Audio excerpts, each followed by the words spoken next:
ஒன்றென்றால் உடனடியாக ஓடி வந்து உதவக்கூடிய ஒரே மனப்பான்மை படைத்தவர் சத்குரு சாய் மகான் மட்டுமே.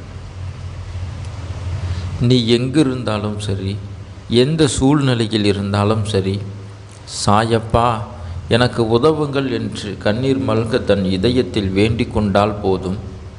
நேரடியாகவோ மறைமுகமாகவோ அல்லது யாரேனும் ஒரு நபரின் மூலமாகவோ ஒரு உதவிக்கரம் நம்மை நோக்கி நீட்டும்.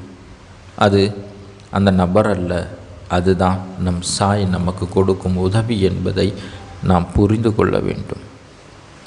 இந்த உலகத்தில் நமக்கென்று உதவி செய்ய மனிதர்கள் இருக்கின்றாரோ இல்லையோ, நம் சத்குரு நமக்காக ஒவ்வொரு நொடியும் ஒவ்வொரு நொடி பொழுதும் நமக்காக காத்து கொண்டிருக்கின்றார் என்பதை மறந்து விடாதீர்கள்.